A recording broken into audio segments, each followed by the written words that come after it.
Bongga. Similarities na Kim at Paulo, ibinulgar ng mga katrabaho at mga kaibigan.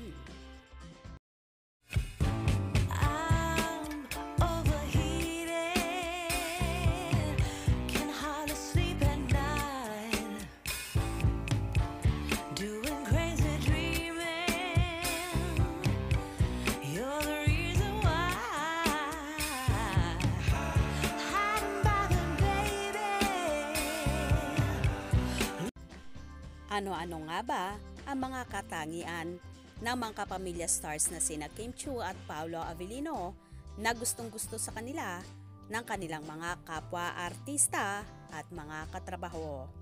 Unang-una ang pagiging mabait nila at napaka-generous. Down to earth din pareho ang dalawa.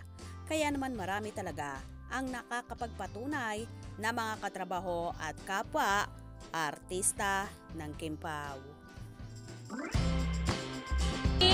So donation mo, alam ko, nakatago pangalan niya, pero alam kong nag-donate siya, kaya Thank you, anything for a good cause. Maraming salamat, Kimi.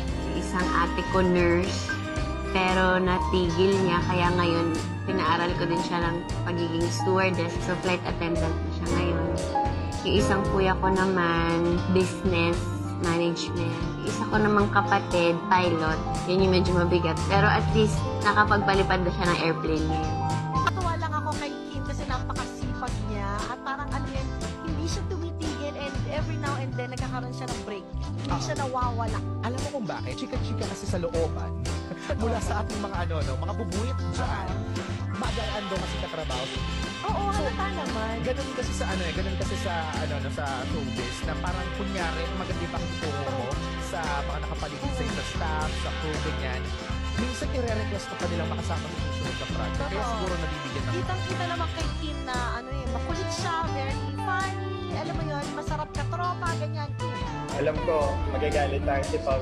Si Pao, ayaw niya ng ayaw niya ng pinapublic na tumutulong siya. Pero during the first wave ng pandemic, every time na magpapadala yan sa bank account ko ng pang-bruising.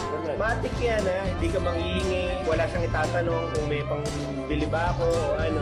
Kasabihin niya, ang aga-aga makikita mo, Pao, may pinadala ako sa'yo, magla-lockdown daw ulit. Iba yun si Pao, sorry Pao pero akala ko iba kasi sa plano pero hindi Nung buntis ako pinagpilihan ko kasi siya. Kasi fan na fan ko. Gusto ko talaga siya. Alam mo yung pagkalamin mo yung hinahangaan mo. Tapos parang pagka tinitignan mo yung parang hindi mo nagkamali. Kasi mabait. Pero parang matutuwa ka din. Parang bait. Tapos yung asawa mo. Kasi ang bait-bait. Para may uwi ako sa mama ko. Sabi ko, ganito, nanalo ako. Tapos, natutuwa naman siya. Dahil sanay si Kim makisama, minsan hindi siya na-nominate ng mga kapwa housemates niya para ma-event. Actually, nung nakilala ko si Kim, nung nakatrabaho ko siya sa Miss Chinatown, parang nawala yung selos ko. Kasi Kasi ang bait ni Kim. So one time sabi niya sa akin, so niloloko ko siya, ikaw, pa-food ka naman, Pao. Ginagawa ko siya lagi. Ano bang gusto mo sa Amazon? Amazon? Tapos nung nag-taping kami minsan, nung dumating, dala-dala niya, as in naka-box. So ang dami ng in-order. Ayoko ng mistiso pero mukha kasi siyang bad boy. Mukhang bad boy, pero sa totoo lang, good boy siya. He's a good boyfriend, he's a good father, tsaka siya, marespeto sa babae. Yun ang masasabi ko. One of the few who would join us for lunch, for breakfast, for dinner. Sa baba ng sasakyan, binabati ang crew, binabati ang crowd control, ang utility man. Napaka-down to earth na bata, mapait. Matutuwa kapag nagtatagumpay yung ganung tao. Kaya ako sobrang saya kung nagtatagumpay yung tao. O diba, bongga si Kimi. Alam ng lahat na talagang tumutulong siya sa mga nangangailangan every year. Nagkakaroon pa nga siya ng birthday charity para lang mapasaya ang ating mga kapuspalad na kababayan. While si Paulo naman ay tahimik lang pero marunong ding tumulong na higit sa lahat ay ayaw niyang ibinobroadcast at may kamera. Dito mo talaga makikita ang mga taong may busilak na puso at mababang loob.